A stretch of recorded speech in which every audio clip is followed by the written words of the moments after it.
Hi friends, मैं अमन। आप सभी को मेरे चैनल में एक बार फिर से स्वागत है। एक बार फिर से शुक्रिया इतना सारा प्यार देने के लिए।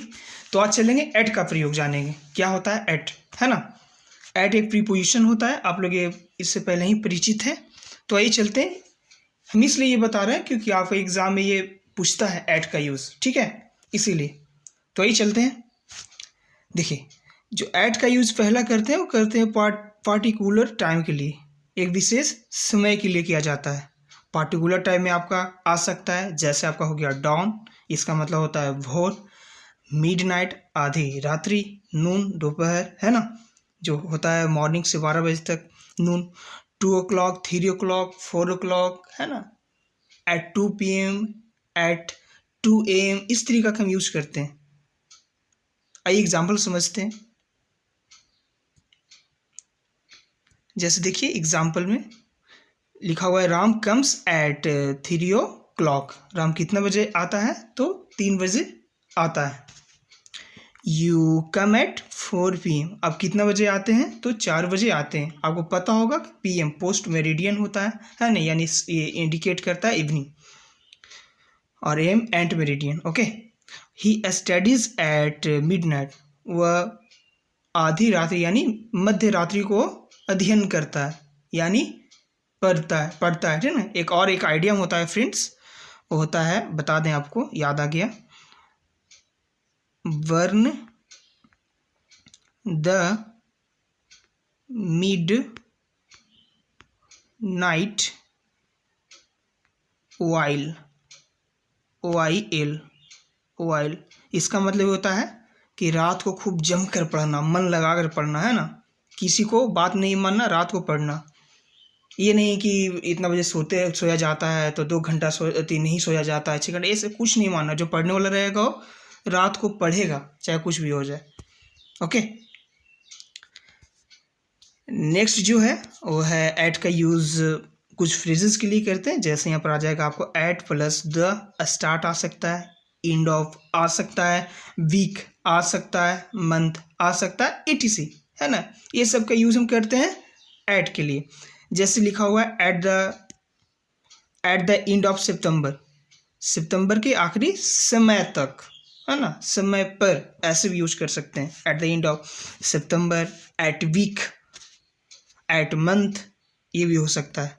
समझ में आ रहा है बात को विनोद? समझ में आ रहा है ना। चलिए आगे। नेक्स्ट जो मेरा है वो है एट का यूज मील के लिए भी करते हैं, कैलेंडर के लिए भी करते हैं, फेस्टिवल सीजन के लिए भी करते हैं। फेस्टिवल सीजन में आपका आ सकता है न्यू ईयर, आ सकता है क्रिसमस, आ सकता है दीपावली, होली वगैरह, एनीथिंग, है ना, कुछ भी आ सकता है फेस्टिवल सीजन में, etc एक्सेट्रा। जैसे एग्जाम्पल समझते हैं, जैसे लिखा हुआ है सी विल कम एट क्रिसमस। वो कब आएगी? क्रिसमस में आएगी। किस में आएगी? तो क्रिसमस में आएगी। नेक्स्ट एग्जाम्पल, जैसे नेक्स्ट एग्जाम्पल जो मेरा है वो है मोहन इज एट मील। मोहन कहाँ पर है? तो मोहन खाना पे है, मील पे है, भोजन पर है। ओके।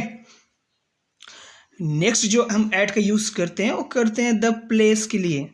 जैसे में आपका इसमें आ सकता है सिनेमा, एयरपोर्ट, थिएटर जानते हो ना, ये इसको बोलते हैं नाटक काले, शायद बोलते हैं, है ना, जहाँ पर नाटक वगैरह होता है, स्कूल, बैंक, etc, ये सब का भी यूज हम करते हैं ऐड के साथ। आइए एग्जाम्पल से समझते हैं।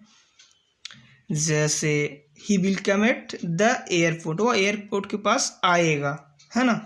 He stayed at the theatre, और थिएटर के पास क्या था? रुका हुआ था, जहाँ पर नाटक काले वगैरह होता है ना। नेक्स्ट जो है ऐड का यूज हम कर सकते हैं फुल एड्रेस के लिए। क्या कर सकते हैं? फुल एड्रेस के लिए। जैसे हम मान लीजिए कि कोई भी एक एड्रेस है, हम एग्जांपल से एक बता दें, जैसे लिखा हुआ एट लाल विकास 712, कुछ भी एड्रेस हो सकता है, एनीथिंग, आपका जो मन है वो लिख दीजिए, लेकिन एड्रेस होना चाहिए। समझ में आ रहा है विनोद? है ना। नेक्स्ट जो है वो है एट का यूज़ हम करते हैं छोटे स्थानों के लिए, छोटे शहरों के लिए, छोटी जगह के लिए, और बड़े शहरों के भाग आदि के नाम से पहले भी करते हैं। जैसे आइए समझते हैं। जैसे एग्जाम्पल ले रहा हूँ, आई लिव एट डहरिया बीघा इन बोधगया। हमें बोधगया की तुलना में जो डहरी बीघा जो मेरा एक पार्ट बन गया, एक जो जगह बन गया वो छोटा है, ठीक है ना, इसीलिए हम डहरी बीघा के साथ एट का यूज़ करें और बोधगया के साथ इन का यूज़ करें, इसके कंपेरिजन में हम बोल रहे हैं, ठीक है। जैसे और भी देखिए, जैसे यहाँ पर लिखा हुआ है लेखेरन lives at Bihar in India, तो जो बिहार है वो इंडिया के कंपेरिजन में काफ़ी ज़्यादा छोटा है, तो इसीलिए हम क्या कर सकते हैं, ऐसे यूज कर सकते हैं कि लखेरन जो है वो रहता है भारत के बिहार में, ठीक है ना, इस तरीक़ा से। जैसे ही लिव्स एट जानी बीघा मेरे नज़र में छोटा जगह है, तो हम एट का यूज़ कर दिए, एज सिंपल एज डैट। समझ में आ रहा है बात को विनोद? तो यहाँ पर ही लिव्स एट जानी बीघा, और जानी बीघा में रहता है, ओके। नेक्स्ट जो है वो एट का यूज़ करते हैं रहने या काम करने या स्थान के नाम से पहले, जैसे आपका हो गया घर, बंगला, लॉज, होटल, बैंक, फैक्ट्री आदि, ये सब काम पहले भी हम करते हैं रहने के अर्थ में। जैसे he is staying at Niranjana hotel, वह कहाँ पर ठहरा हुआ है, तो निरंजना होटल के पास ठहरा हुआ है, ओके। नेक्स्ट जैसे लिखा हुआ he works at UCO bank, वह कहाँ काम करता है, तो यूको बैंक में करता है। कहाँ करता है, यूको बैंक में करता है, ओके। आई होप कि आपको समझ में आ रहा होगा, और मुझे उम्मीद है कि काफ़ी आपको इंजॉय कर रहे होंगे, है ना विनोद। जैसे लिखा हुआ है एट एग्जैक्ट लोकेशन, एट का यूज़ करते हैं एग्जैक्ट लोकेशन के लिए। जैसे आपका एग्जैक्ट लोकेशन में आ सकता है आपका the bus stop, at the bus stop, at the railway station, at the corner के पास, कॉर्नर पर, एट द डोर, दरवाजे पर, एट द एयरपोर्ट, ये सब का यूज़ भी हम करते हैं एट के लिए। समझ में आ रहा है बात को? नेक्स्ट जो एट का यूज़ करते हैं वो करते हैं पॉइंट ऑफ टाइम के लिए, यानी निश्चित समय बताने के लिए किया जाता है। जैसे Ram came here at 4 AM, Ram सुबह 4 बजे यहाँ आया। I went home at dinner time, मैं डिनर टाइम के समय हम घर गए, ठीक है ना, इस तरीक़ा से।